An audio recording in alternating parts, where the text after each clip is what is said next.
What we'd like to do is go back to some of the key themes of the conference and ask our investors some questions that we heard in the sessions. Today we have 5 very important investors, and full disclosure, I do want to say that they're all supporters of the conference, so we want to thank them very much for that. We have Claire Ignatowski from USAID. And she is Senior Advisor for Workforce Development and Youth in USAID's Global Office of Education here in DC. She's also one of the primary authors of USAID's Youth and Development Policy. And next to her is John Irons. He's Managing Director of Foundation Initiatives at Rockefeller Foundation. And he leads much of the foundation's work in the United States, particularly initiatives on employment, and contributes to economic analysis of Rockefeller's work. And next to him is Meredith Lee. She is program manager at the MasterCard Foundation, and she manages their youth learning projects, which focus on the intersection between work and education, as well as those programs that address technology as a vehicle for training and employment. And next to her, and they're not related, as far as I know.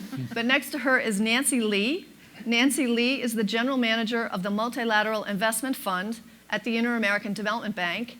And prior to the bank, she was Deputy Assistant Secretary for the Western Hemisphere at the US Department of the Treasury. And finally, last but not least, she just flew in on the red eye from California, is Seattle. What did I say? Yeah? California. So guess which company she's from. Yvonne Thomas is Senior Manager of Global Programs within the Citizenship and Public Affairs team at Microsoft, and she leads Microsoft Youth Spark, a global initiative helping 300 million young people gain employment, continue their education and training, or start their own business by 2015. So, thank you all for being here, for coming to Fiona's living room. And I would like to start with questions on rural youth, an important spotlight at the conference. Maybe I could actually turn to Claire right here and ask her to what extent rural youth are even on the USAID radar screen. They absolutely are on the USAID radar screen. I think this we've been wrestling with this issue of rural youth and food security and how to work with this population throughout the last 2.5 days. Feels like 3 days, 4 days, and I'd say I think what's important is sort of how we come to this challenge. And from a USAID point of view, we're coming at it from different directions, and they come together. One is a demographic perspective, in that in many of the countries that we work in, there is, of course, a process of urbanization, but a large amount of the population is still rural, and young people are, because of the youth bulge demographics, are a very large part of that. USAID is focused on disadvantaged throughout the world, and we've done a lot of programs in urban areas. So it's really critical that we reach out to youth in rural areas. And then at the same time, the other major strand, I think, is the transformations that need to happen in food systems as the population is moving towards 9 billion and the amount of food that's going to be needed to be produced for them. There are going to have to be very profound changes in how food is produced and circulated and consumed, food and nutrition. So it's really the coming together of these two factors. And then sort of more on an organizational level, we have our youth and development policy mandates that we mainstream youth into all of our efforts, including presidential initiatives. And we, of course, have a presidential initiative called Feed the Future on food security. So this is a really important confluence of factors. What's harder is figuring out what to do in this space, what kinds of interventions are really going to make a difference. And so I would say we're in a period of experimentation and learning. And it's going to take a while before we really are knowledgeable enough to say we're in a place where we can start to replicate. Does anyone else want to address the issues of rural youth? I can say something. I think one of the things that we're really finding is the segmentation of youth, not only from rural to urban, but within rural.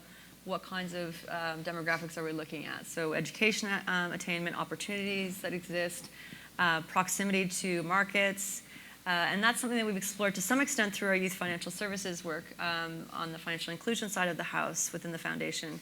But it's increasingly something that we're looking at as we start to think about a much more focused approach to working on economic opportunities for youth writ large, as looking at agribusiness as a possible sector to explore a little bit further in that.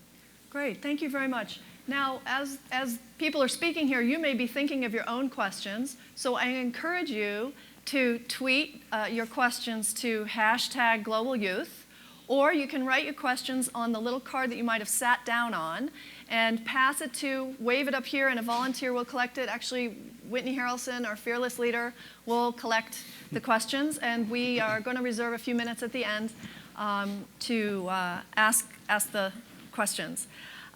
So, Claire, you mentioned that you're still trying to learn what works. You're in an experimentation phase right now. I'd really like to pick up on the theme of learning, because this is actually the focus of our conference. I've spoken to several of you about this learning infrastructure idea and sort of what we still need to do.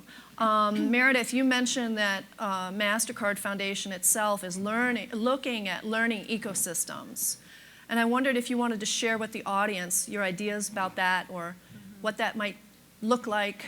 Yeah, I mean, I think that as a foundation, we have evolved. We're only about 6 years old, so compared to Rockefeller, as an example, just a spring chicken. And so we've really just in the last couple of years put a huge priority on learning. And I think lots of people talk about being a learning organization, and we're still figuring out what that means for us.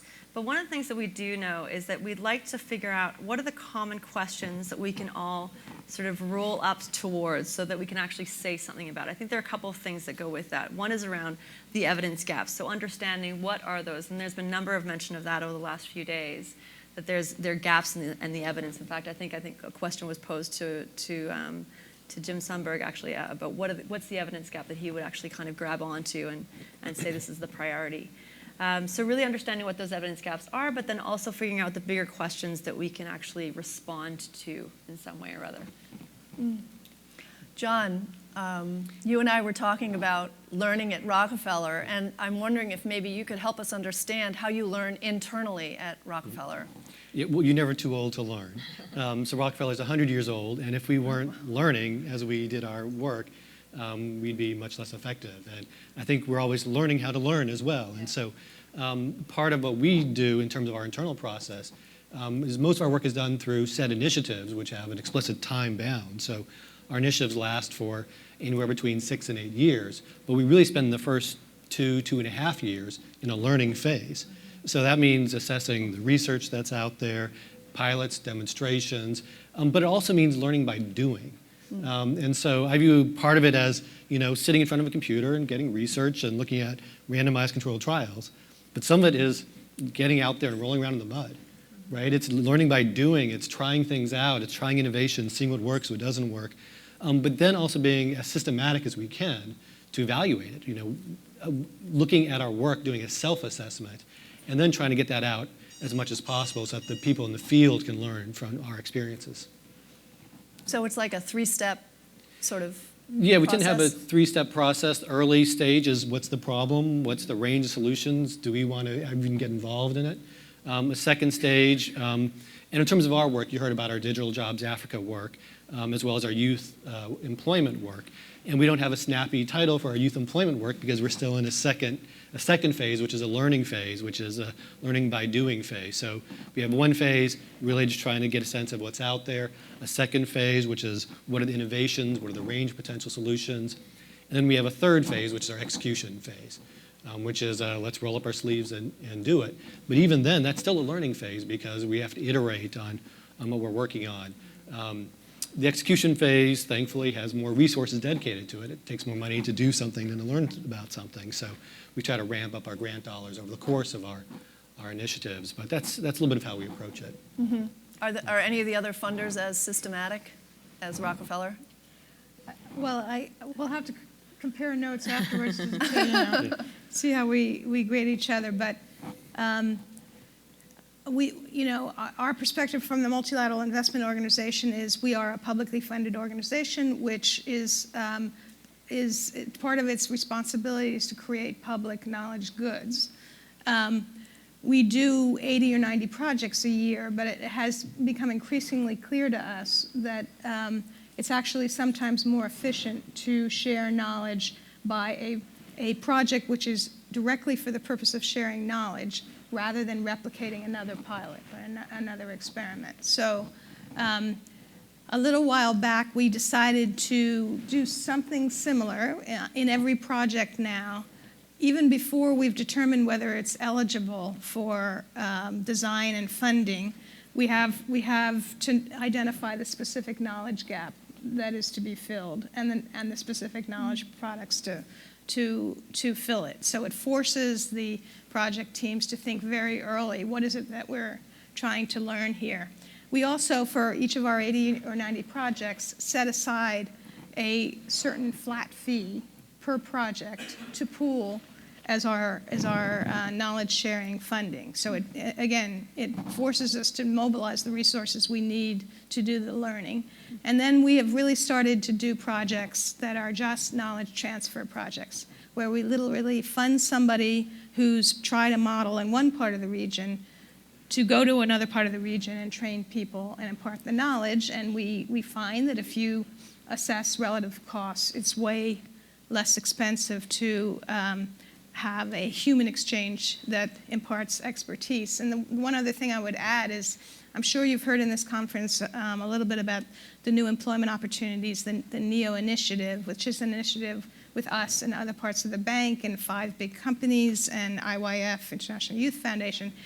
Our niche in that is largely knowledge sharing because, of course, I think maybe other funders have the same experience.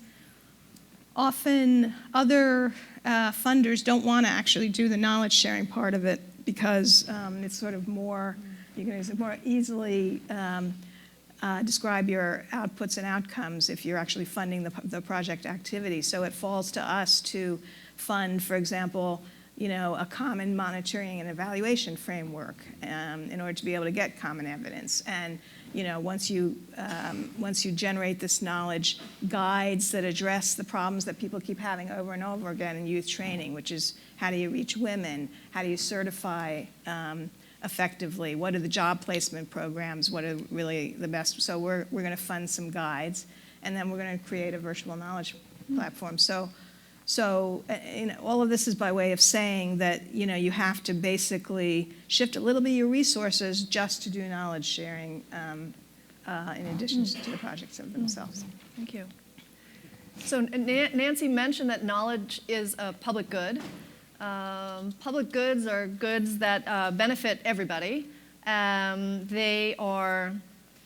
No individual can effectively be excluded from the use of a public good. And use by any one individual does not reduce the availability of that good to others. That is what the definition of a public good is. Fresh air is a public good. Some people think of national defense as a public good. You just mentioned that learning and knowledge is a public good. Usually public goods are provided and funded by governments through public sources of funding, tax revenue, et cetera. And so this brings us to sort of another question of what should knowledge and learning be the responsibility of the public funders, of the, for example, the bilateral and the multilateral donors, the other official development assistance agencies? That's sort of a big question. We can also extend the question generally to the complementary roles of private funders and public funders. So I know, John, we had discussed this a little bit earlier. Rockefeller being a private foundation, but not a corporate foundation. So I'm wondering if you have ideas behind that. So even though we're a private foundation, we do benefit from the tax-exempt status, both that we enjoy as well as most of our grantees. So in that sense, we do benefit from some public funding, if you will. So even regardless from that, I think that we view it as part of our responsibility to share knowledge as broadly as we can. Not to hoard it, but also not just to produce something and let it sit out there hoping that other people will stumble upon it. But we try as much as we can to disseminate that information that we generate as widely as possible, in part from a purely efficiency perspective, so that people aren't reinventing the wheel or reinventing a square wheel and doing the wrong things over and over again. So we try to share both successes and failures. And we've been around for 100 years, so we have a lot of both of those to share. And so I'd encourage, if anyone's interested, we do have a Centennial website set up where you can learn both primarily about our successes, but also some glamorous failures that we've had too. Oh, really? You put failures on your website? You can dig around and find them. There's a special code to get to that one. Yes, we ended up turning some people blue at one point through some medication gone awry in the late 50s. So we have some pretty bad failures to speak of. Yeah. And I know that many of the funders on stage are actually working together. And I'm wondering, are you working together because you see that you have complementary strengths or complementary weaknesses, or why are you working together? Well, we find that a lot of the core challenges in development are collective action challenges. A lot of what we do is try to help facilitate partnerships, bringing together the right actors, public actors, private actors, people who know a lot, people who have the capacity to impart expertise. So, and that's it's a difficult activity. It's also usually the only way to achieve scale. And I would say in this particular topic that has been discussed over the past couple of days, there's a lot of small experiments, and we're at the point where we really need to focus on scale, which means that we have to bring together large employers. We have to bring together governments to take the best programs and embed them in their social and labor training programs. We have to bring together the best trainers, because sometimes the source of youth job, the best and most competent people are NGOs outside the, and we have to bring together universities and academics. So it's really, partnerships are a way not just to pool funding, but also to bring the right partners around the table. And the most effective way from our experience in mobilizing and motivating partnerships is to set a scale goal that any of the individual partners cannot achieve unless they cooperate with each other. So Yvonne, you're working with some people on the stage too? And I would agree. And I think for us, everything we do is in partnership. We know and we do not try to do things alone. It's just not possible, and nor should we. And so, for example, with the NEO Fund, where we're invested together with Caterpillar and Hilton and Walmart and others, it's because we all can identify a common issue and then identify where we can have a unique contribution, whether it's our own expertise, our technology, or bringing some of our other partners to the table. And that's how we tend to approach most of the work that we do. If I could add a little bit to that too, I think that there's a risk profile aspect of this as well, where we as a private foundation can take as big of a risk as we want to, Absolutely. whereas some other players might not be able to take the same kinds of risks. So it's pooling both kinds of expertise, risk tolerances, and so I think that's an important reason to have different kinds of partnerships. So if I were to line you up on the stage right here, which is the foundation that would be able to take the highest risk, and which is the one that would be limited to taking the lowest risk, do you think? Where would Claire be? Very low. Rockefeller, I think we'd be highest on the risk. high I mean, you end, can yeah. take the highest risk, I think right? I think that's yeah. right. Yeah. No, it's an interesting way of looking at it too. I would say not to compete for, the risk-loving score, but that was the purpose of forming the MIF inside the Inter-American Development Bank, is to be the lab and to take the risk. So that's why we do things like early stage equity and venture capital and a lot of grant finance to help in market-making functions and to experiment with new models. So that's our function. That's why our projects are very small, because the shareholders are willing to have this little lab out there experimenting, but not with a huge amount of money. Right. Thank you. So Meredith, where would you be? MasterCard Foundation. Well, I think we would probably be in the middle, actually. Very Canadian response, perhaps. We're based in Canada, in case you didn't know that. So yeah, I think actually we would be kind of in the middle, though. I think that we're small enough and able to be agile enough to some degree, but we also, I think that we're still trying to figure out what works. So we're not about to kind of make a huge bet on something that we don't really know about. So I think we're somewhere in the middle. Oh, good. Thanks. I had spoken to all of the panelists about how we can make the learning infrastructure more solid and stronger. And I'm wondering if you had a chance to reflect on that question, if you'd like to offer some suggestions to this audience about what we can do to make the learning infrastructure stronger, maybe roles for the architects, the inspectors, the carpenters, et cetera, the investors, if you have any ideas. Well, I have an idea that I think also bridges to the partnership notion. Because one thing about the partnership, and you discussed about the importance of reaching scale, but I think also working in partnership brings us to forces us to focus and to have shared frameworks and shared visions. And that, I think, is needed in the learning and knowledge sharing domain as well. And for example, we've talked endlessly about all the different kinds of soft skills and youth development assets, non-cognitive skills that are needed by the rising workforce, the current workforce, and how hard it is for school systems to teach those skills. But we have many different frameworks and views of what those skills are and we don't really know how to measure them well. So I think maybe this is the architect, I don't know, is designing, taking the best of, culling out, and coming around some shared frameworks. And I would say one, for example, might be in the soft skills area. So we're talking about the same thing, and we're measuring it in roughly similar ways, so we can start to have more comparability across programs, across activities that we're doing in countries and in different kinds of contexts. So I want to refer to a question that we've already received from the audience. Thank you very much, who sent this.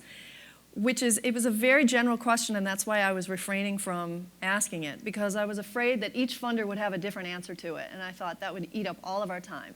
But I just want to let you know what the question is. It's, how do you as funders define success in regards to youth economic opportunities programming? And I think that what Claire, I think you may be implying, is that maybe we should start to get on the same page about how we're measuring success in programs, right? Yeah. Go ahead, Meredith. Yeah. So just to respond to the question, I think that one of the things that we've been really thinking about is sort of moving along the continuum from the most vulnerable to the most stable livelihood. and trying to think about, to sort of say that you're going to move young people out of poverty through economic opportunities, whether they be entrepreneurship or employment, may be a fantastic goal ultimately, but may not be achievable kind of in the incremental stage. So, but if you think about the continuum of sort of most vulnerable to most stable, then you can at least, that might be kind of a way of starting to measure how the shifts and where the levers are being pulled. Great. I could add something to that. I would say, and we, about a year or so ago, developed a youth strategy after about, 15 years of work. And we sort of divided it into two thrusts. One was scale and the other was innovation. So I think the way we would define, I mean, of course, we, like everybody else, are developing lots of outcome and output measures, but one is the model scalable, because scalable many times means, can you take the model that may have been developed in the private sector and embed it in public education systems? Mm-hmm. And the other is innovation targeted at the problems that we haven't solved yet. And I'm sure there's been a lot of discussion in this conference about the problems we haven't solved. We do better with boys than girls. We do, our job placement activities are not necessarily very effective. We have to learn better how to certify skills in a way that the market values. I mean, there are a series of things. So what we're trying to do is, when we test new things, make sure that, again, we're addressing a knowledge gap, that something we don't know how to do, and anything we do that's sort of more conventional, is it scalable, and will it, in the process of the project, actually be scaled? Mm-hmm. And so I just think we have to be pretty ambitious now in terms of the size of projects, because often what happens is, all of us in these activities, when we get together, we say, I'm doing this really fun, fascinating thing, and you're doing, and we just, we keep in effect talking past each other. And I would just add to that, I mean, I think one of the things that we hear never ending is it needs to be scalable, it needs to be sustainable. Everything we're working on is very long-term, very challenging, very complex problems. But I think one of the things that we see is it's also really important to have small wins along the way, and that can be considered success too, because it's so much of what, especially you're all working on, when you're working sort of in the middle of it, is it's really hard to see the light at the end of the tunnel. Mm-hmm. So yes, we need to get to the structural and systems change and all of that, but making sure that you're also looking at the small wins that you have is important, and also can help you see that you're on the right path to that bigger success down road. Mm-hmm. The positive demonstration effects that can keep the motivation high, right? To continue. And I think we look at that. We know that we're aiming for big things, but along the way, we're also measuring sort of the incremental success, because that's how we really know that we are on the right path, and we can course correct much easier. Right. So. Right. And I think that course correction is really important too, and I think that notion of sort of, I think it's called, I'm not an evaluator, but I think it's called demonstration learning. That may not be exactly right, but basically, developmental learning, that's what it's called. Developmental evaluation is what it's called. Clearly, I'm not an evaluator.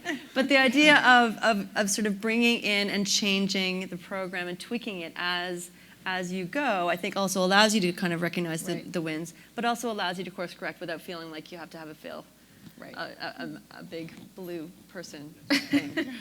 I think it's also interesting because when you think about the developmental evaluation, essentially, that's a different kind of evaluation where you're kind of evaluating in a more intermediate stage. And so it helps feed onto that iterative process of learning throughout it. And one interesting aspect is as to define what the goal is, right? So our mission is to promote the well-being of humanity throughout the world, right? So we're not really going to ever hit that broad goal, but you need to have the sub-goals as you get underneath it. And the more specific you can get, the more easy it is to track against that metric and learn where you need to course correct and where you don't. So there's a trade-off between shooting for really big goals and then trying to hit a metric where you can use that as a way to course correct. And I think you need both. And if you don't have both, then you'll go astray in one direction or the other. Yeah. You mentioned earlier, John, about an innovation infrastructure. You were when we think about the learning infrastructure and what we still need to do to make it stronger. Do you want to elaborate on that a little bit? Yeah, I was going to mention this earlier too. So in terms of the learning infrastructure, what's the purpose of having a learning infrastructure? Well, one purpose could be just to do what you're doing a little bit better. But another purpose could be to learn what's being done, to innovate on top of that, either by recombining different ideas, which is where most innovation comes from, but also learning where you can tweak things, where you can try things. And so part of what we try to do is to support a innovation infrastructure. So be it supporting change labs, or we've heard about crowdfunding, crowdsourcing, though it's another innovation tool that can be used. So I think that one area where I'd like to see more investments from foundations like us is really investing in those basic tools that can then be applied to any number of different problems. Because I think we are working in a space that's so hard that we need to have that constant innovation. The world is changing at an ever greater rate. We need that constant innovation. Mm-hmm. If we don't have a solid learning infrastructure, we don't have the basis for those innovations. And we don't have the strong innovations, then we won't be able to solve the problems that we need to solve. Oh, thank you. That's a really interesting way of looking at it. Yeah. Let's move on because time is ticking, and we do want to talk about technology, especially since now we have Microsoft on the panel. She got in successfully. So obviously technology was a really important and I think, dare I say, sexy topic at the conference this year. And there were a lot of great ideas out there about the use of technology. Yvonne, you're from Microsoft, and we just got the recent news that Microsoft is buying the mobile devices division of Nokia. So given that penetration rates of mobiles in many of the countries in which we work are over 100%, and a large majority of the mobile users are under the age of 25, my question to you is, will your purchase of the Nokia mobile device division and all these statistics change the way that you might be implementing your Youth Spark program? I'll say two things first. So there's a product that exists that's called the Windows Phone. So Nokia happens to be an addition to that. Sorry, I'm not up on this stuff. And second, I'd say we are a technology company, but we very much see technology as a tool. It is not the end. It is a means and a support and a resource to help you get there more effectively, get there more efficiently. And I think as we look at what we're trying to do through Youth Spark, which is a really big effort that the company has pulled together to help 300 million youth find opportunity by 2015. And what that means is very different depending on how you look at it, but really looking at how we help young people become more employable, help them get into additional skills, training, and education, or help them start their own business or social venture through a number of business programs that exist at the company, and then a full shift of our philanthropy work to be 100% focused on these issues. We see technology underlays all of that.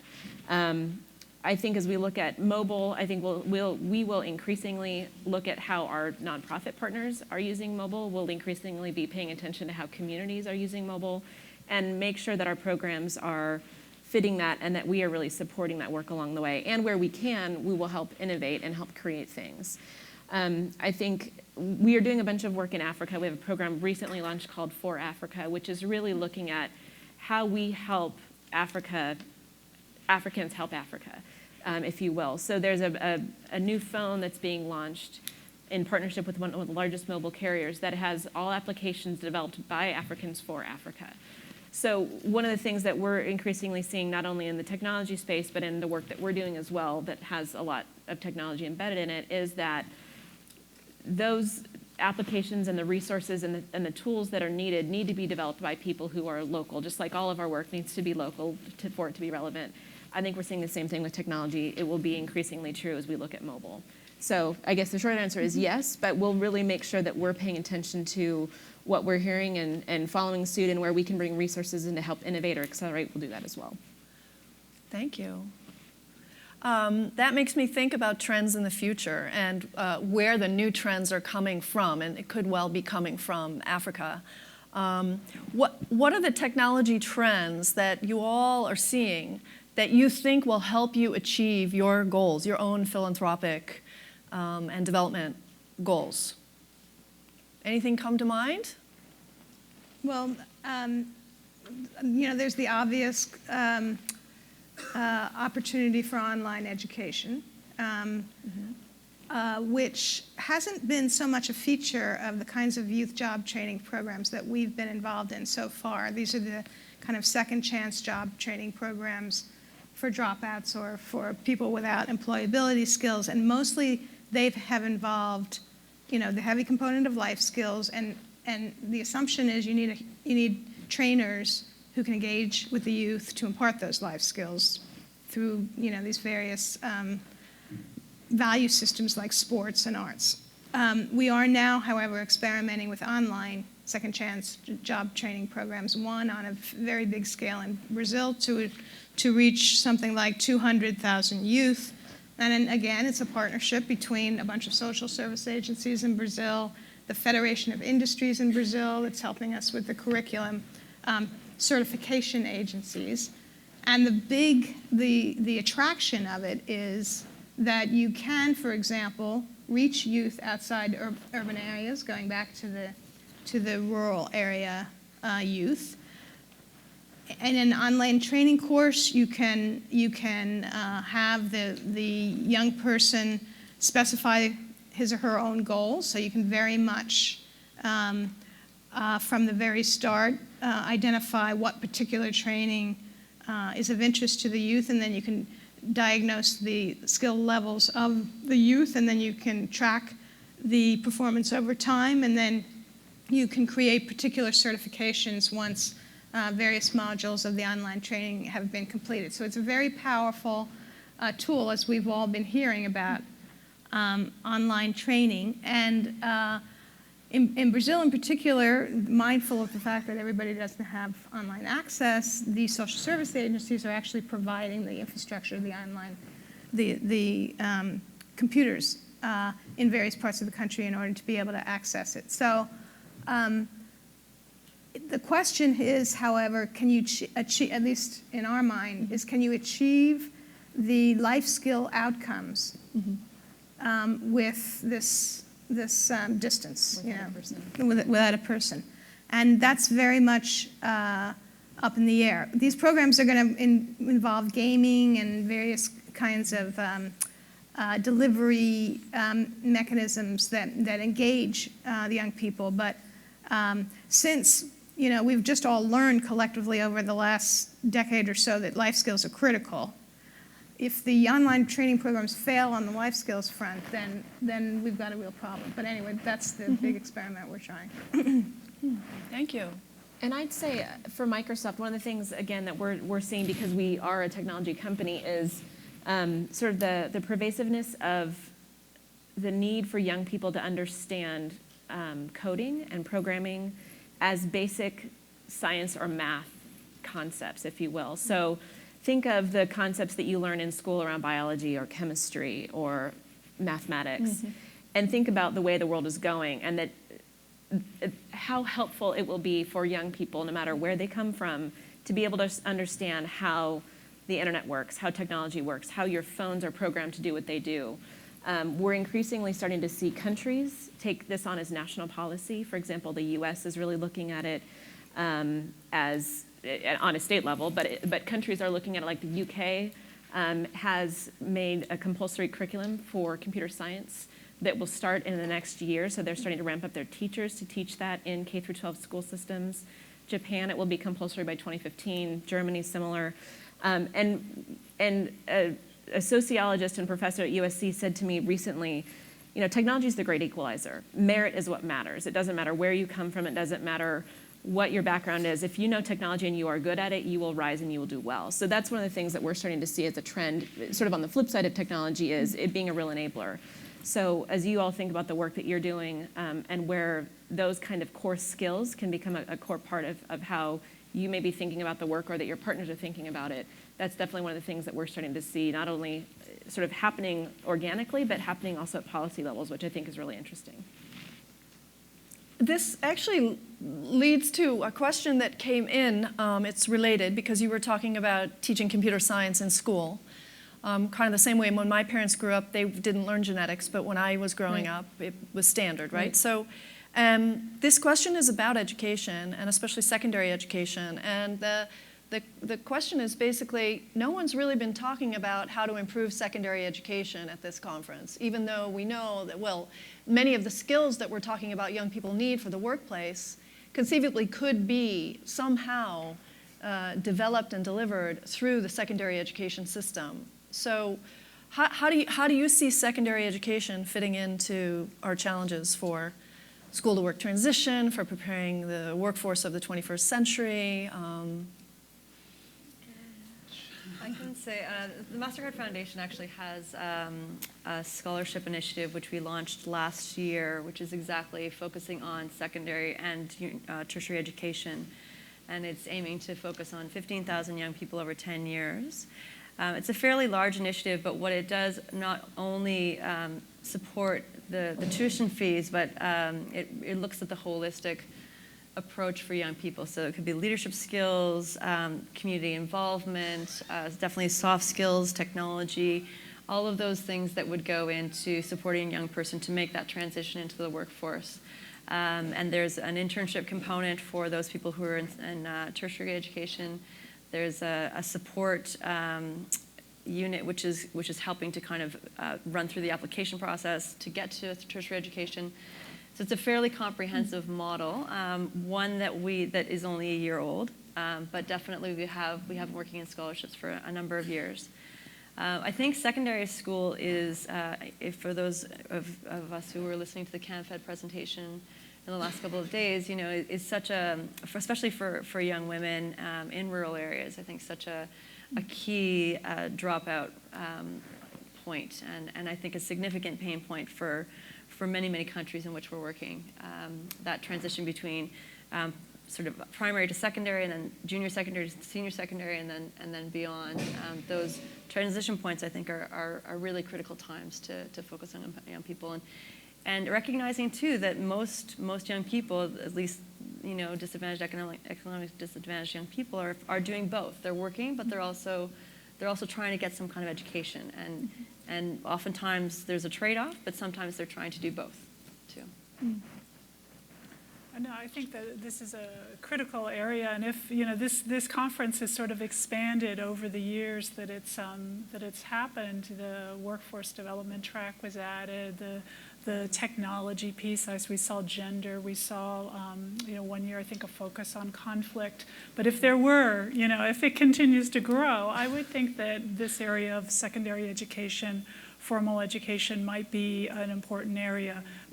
Seems, in talking to many different people about workforce development, people seem to have the notion that it's something that happens after school, or after someone has completed, or with current workers or out of school, when actually it encompasses secondary and I would say also primary level education. So that's a kind of a major paradigm shift, I think.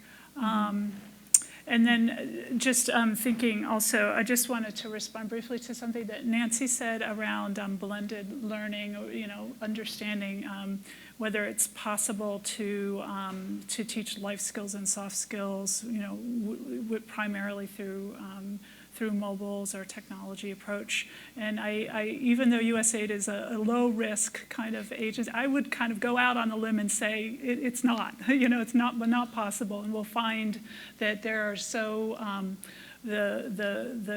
how critical human contact is for imparting the kinds of skills and attitudes and values that are needed for successful transition to work, and successful being a successful worker. And that was one finding in a recent the landscape review that we worked on together, which is that technology, it's not about a particular device, that it's the quality of the learning that happens. I just add one thing that's particularly relevant to Latin America. this is a region where there's a growing middle class, but it's still only about 30% of the population. And the biggest cohort of the population is what people call the vulnerable or the struggling, which are people who make between $4 and $10 a day. So they have pulled themselves out of poverty, and they're looking for better education as clearly one of the strongest routes to mobility. The public education system, particularly at the secondary level, there's more participation, not high enough levels of completion, and the quality is poor. And the private alternatives are not yet affordable for them. So for a development institution like us, we are trying to find an affordable private opportunity. So we are looking into flipped classrooms, online learning, and have just put, we're about to put an equity investment in a company that's starting online platforms around the region, which are structured in such a way to be affordable for that cohort. Mm-hmm. So I really think school choice, to use the US phrase, is going to have to be part of the solution. So there will have to be some private opportunities, and that is the big challenge. And it's not just for Latin America, for other parts of the developing world where you have this cohort of people very interested in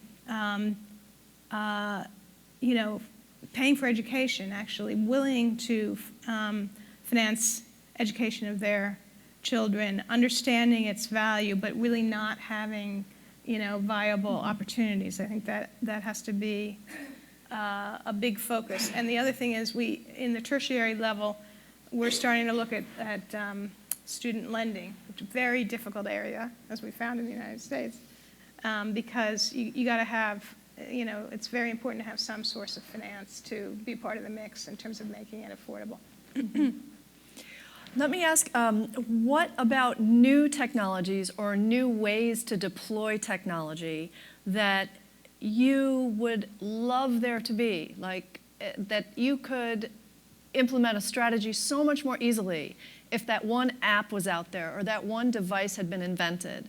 Can you think of anything that you want this audience to know about that you'd like to see created or deployed in a new way?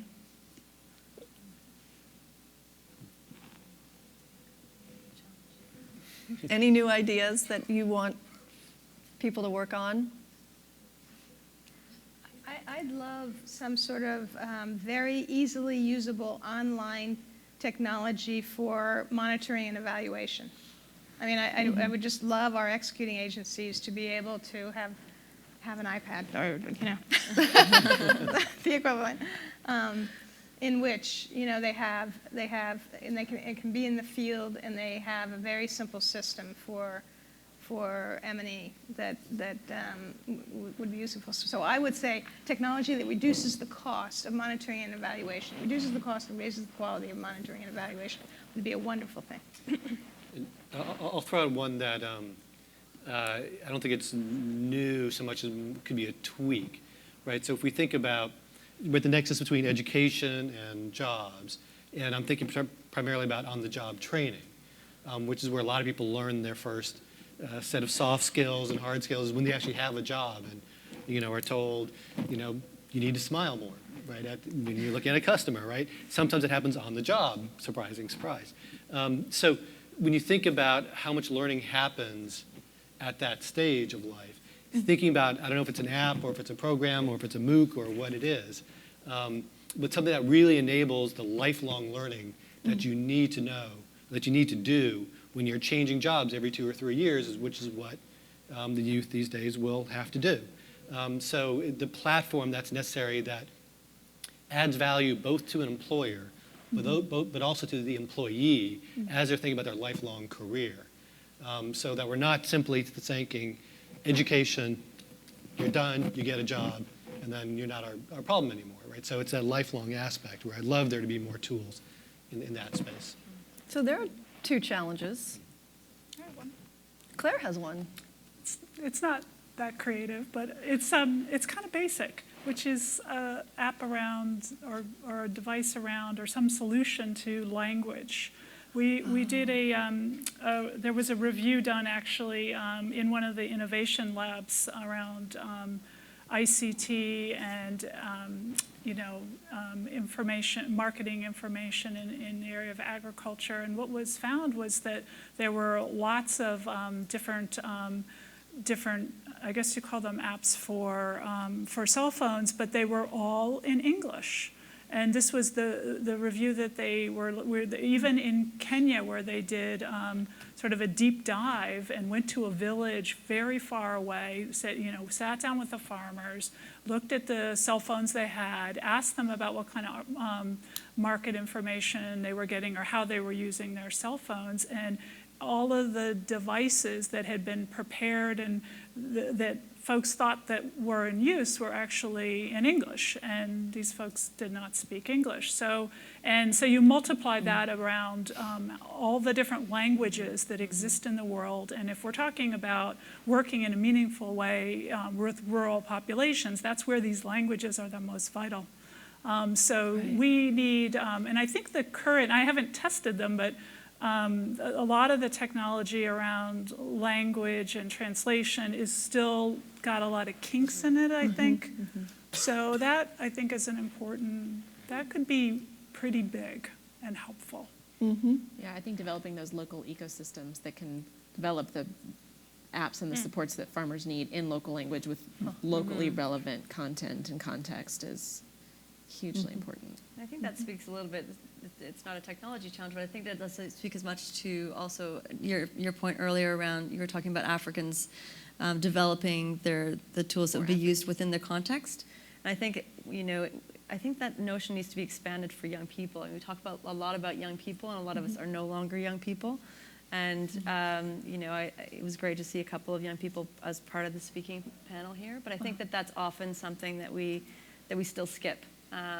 And so just in general, I think that's a huge thing for the MasterCard Foundation, at least, to really gain those voices and really make sure that we're actually listening to young people and that they're critically involved in the development of a lot of these ideas. Yeah. One way for us is through the youth think tank that we have, which is literally an advisory board to all of the programs that we run. They sort of will suss out a number. They might go do a fairly deep research initiative where they would speak to people within their communities, within their countries, and there are a couple of reports that have emerged from that. Lindsay actually was talking about that a little bit when she was up on the panel a couple days ago. But I think there are really excellent ways that you can involve young people, and if you were to pose this question to a bunch of young people, I'm sure the responses would be plentiful and much more creative than anything here. That's right. You're asking the wrong people. Yeah. So actually, thank you very much, because that leads into two questions that came from the audience. We'll make these the last questions, actually. And then Yvonne is actually going to help us close this plenary with a few remarks. But these very, very interesting questions. The first one, I'm going to tell you both of them, actually. One is youth are very active and interested in social entrepreneurship, social enterprises, and impact investing. What are your institution's perspectives on, or how active are you in those areas? And the second question is, are there current funding opportunities available from your institutions that youth at the conference can tap into? So who wants to take either or both of those questions on? I'll start. With the Youth Spark program that we launched about a year ago, one of the things that we really looked at was entrepreneurship, and we categorize that as traditional small business startup, but also social entrepreneurship. And so we've done, we did events, about 30 events globally last year, bringing 100 young people together where we have Microsoft offices, and doing a day-long series where they would take their idea for social change all the way through to having a plan of how they would go bring it to reality. They would go through some instructor-led sessions, and then they do some applied learning about how to really identify their idea, how to build a plan, how to think about budgeting, how to think about supporters, and then they'd pitch their idea to local experts where they'd get some basic feedback about things to think about. So from our perspective, I think as we look at entrepreneurship and entrepreneurial skills being really critical for young people as they continue to develop and as they look at what they're going to do in their future, I think for us, social entrepreneurship fits right in with that, because I think the two are really starting to also merge. And we did see a tremendous amount of interest we had 100 young people and waiting lists to do these events where we did them in countries around the world. So for us, it was really interesting. And the way we think about that is helping get these ideas formulated and then making sure there's a real connection to local resources, because I think that ends up being a big part of the challenge. Is entrepreneurship is just really hard anyway. Social entrepreneurship, I think, is even harder in some ways. But if you don't have a local support system and local infrastructure, it's going to end up being a lot of really fun and interesting conversation, but then some frustration when there isn't ability to follow up. And one of the things that we can do is connect folks to some of our local resources, some of our local partners, and then obviously we have some technology that supports that as well once these ideas get to a stage where they're ready to actually go out and be implemented. So that's a little bit of a view from us. Just to add and to pick up on that, I think we're increasingly recognizing that it's not all about training when it comes to young people. There are other development interventions that we deploy for older people that we ought to start thinking of for younger people. For example, financial interventions. I would point particularly to savings products and sort of financial education and literacy joined together. There's some evidence that savings, the value of savings and education about the best kinds of savings products can be very powerful in generating, obviously, savings pools that help individuals respond to shocks, as savings can do in terms of maintaining your income, but also to help you start businesses. People have been focused on credit a lot in starting businesses, and there's increasing evidence now that savings, actually, most people start their business with their own savings or their family savings or their friends' savings, and so if you can really intervene pretty early with young people and give them a savings product and teach them the value of it and how to use it, that could be a very powerful intervention. But also connecting them to value chains, as people do, also as a development intervention. There are other things that you can do, but do it in a way that can particularly reaches young people. So I think, that sort of broadened view of how you intervene with young people is a good thing to focus on. Thank you. Thank you. John? I'll tackle the funding opportunities question. Okay. Please, if you have any ideas, come to the MasterCard Foundation. No, seriously. Both in our Digital Jobs Africa work and also in our US-focused work, we're still very much in a learning design phase. We're at the riskier end, so bring all your crazy ideas. We're more than happy to listen to them, see if they fit in with our agenda. But we really do want to hear ideas. So any ideas you have, and because we're at the riskier side, right, like I said, crazier the better. So please, That sounds talk like to me afterwards. Talk to me afterwards, and we'll give you some contact information. Yes, as Yvonne says, that is an open invitation. It was wonderful.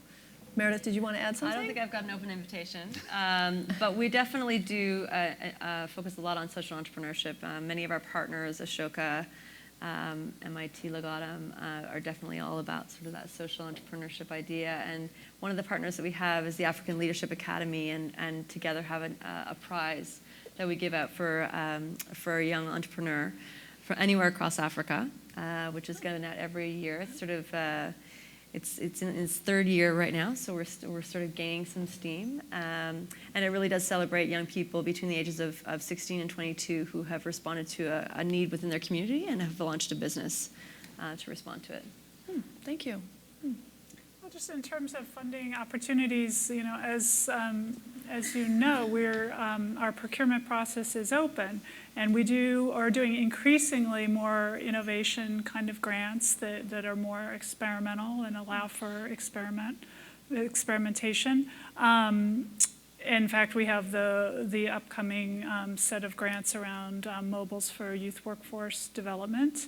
But I think so there's that open process, but I think what we need to maybe work on is how to support youth to be able to access that. So if you come forward with ideas, we want to hear ideas on the best way to support you to participate in the public process of grant making and receiving. Right. Oh, thank you so much. I want to thank everyone in the newly refurbished living room here for joining us and for their very frank answers.